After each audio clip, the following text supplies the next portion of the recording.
खूनी train. Hello दोस्तों, अगर आप हमारे चैनल पर नए हैं तो प्लीज़ चैनल को सब्सक्राइब कर लें। एक बार की बात है, विशाल नाम का एक 40 साल का व्यक्ति 7 महीने के बाद अपने घर जा रहा था। विशाल शहर से बाहर नौकरी करता था। 7 महीने का अपना पूरा पैसा इकट्ठा करके वह अपने घर लौट रहा था।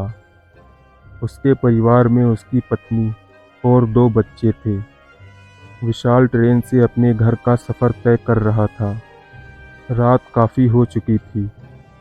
ट्रेन में सवार सभी लोग अपनी अपनी सीट पर सो रहे थे, मगर विशाल की आंखों में नींद ही नहीं थी।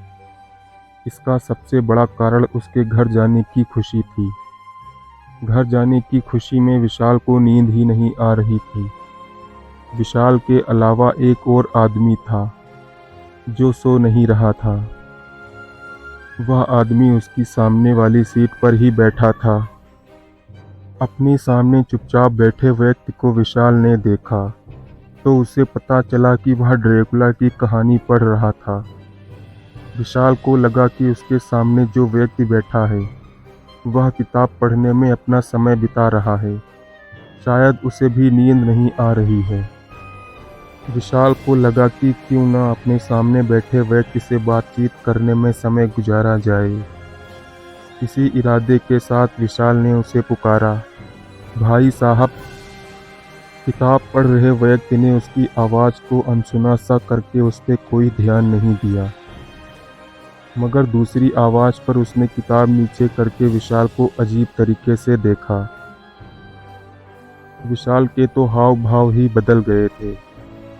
अगली बार विशाल नरमी के साथ बोला, भाई साहब, मैंने आपको डिस्टर्ब तो नहीं किया?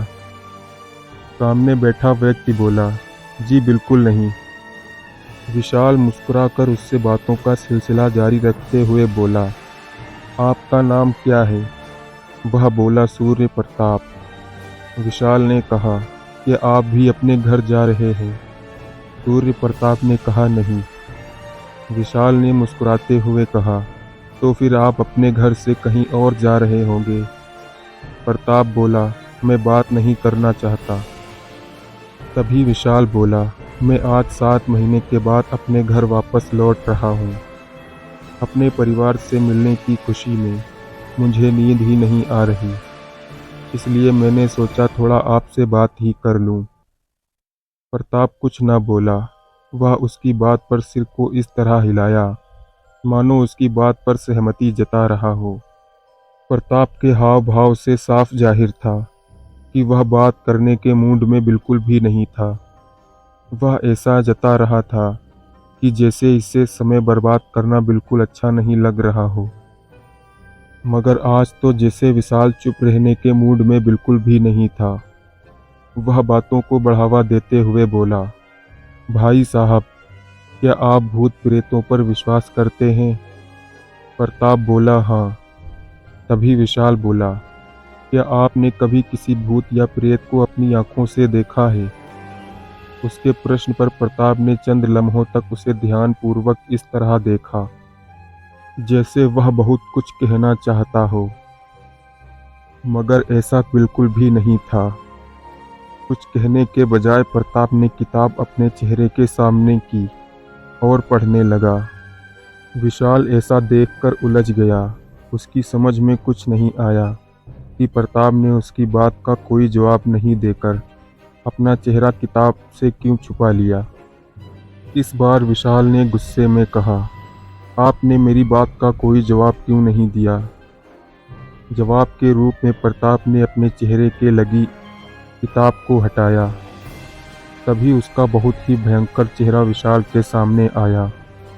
प्रताप का चेहरा इतना डरावना था कि देखते ही रूह कांप जाए। उसका डरावना चेहरा देखते ही विशाल की आंखों में मानो दुनिया भर का खौफ सिमट आया हो। उसके चेहरे पर हवाइयाँ उड़ने लगी थी।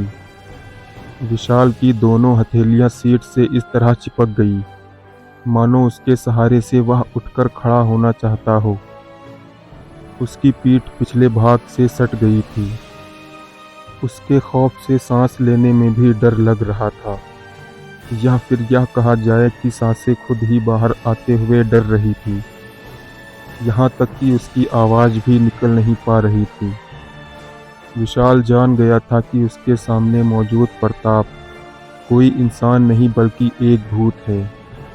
विशाल बेबस रहकर अपने स्थान पर सिवाय बैठे रहने के कुछ नहीं कर पाया। उसके सामने बैठा डरावने चेहरे वाला लंबे लंबे दांतों वाला भूत हंसते हुए बोला, अब तुम्हें विश्वास हो गया कि आज के समय में भी भूत प्रेत जैसी चीजें मौजूद हैं? विशाल ने पूछा, क्या तुम सच में भूत हो? अब भी तुझे यकीन नहीं आया मूर्ख? कोई बात नहीं, मैं अब तेरा खून पीऊंगा, तब तुझे यकीन आएगा। विशाल बोला, नहीं नहीं, मुझे मत मारो। मेरे 2 बच्चे और मेरी पत्नी घर पर मेरे आने का इंतजार कर रहे हैं। अगर मैं मर गया तो उनका सहारा छिन जाएगा। मुझे जाने दो। यह कहते हुए विशाल अपने स्थान से सरकने लगा। वह भूत उसे देखकर मुस्कुराता रहा। विशाल भागने के चक्कर में अपने स्थान से फुर्ती के साथ खड़ा और दौड़ने लगा। उसी समय भूत ने अपने स्थान पर बैठे रहकर दाहिना हाथ उठाया। उसका हाथ इतना लंबा हो गया, वहीं बैठे रहकर उसने भाग रहे विशाल की गर्दन पकड़ ली और उसे अपनी तरफ घसीट लिया। विशाल चिल्लाया। उसकी पुकार सुनकर रेल में सवार सभी यात्री उसके पास चले आए। विशाल ने देखा कि उसके पास आए सभी यात्रियों के चेहरे बहुत डरावने हो गए थे। अब उसे यह समझने में ज़्यादा वक्त नहीं लगा कि ट्रेन में सवार सभी यात्री भूत हैं। पूरी ट्रेन भूतों से भरी है। आहिस्ता आहिस्ता चारों ओर से विशाल को भूतों ने घेर लिया। इस चक्रव्यूह में फंसने के बाद विशाल को हार्ट अटैक आ गया। तभी सारे भूत विशाल का खून पीने के साथ उसकी बोटी बोटी तक नोच कर खा गए।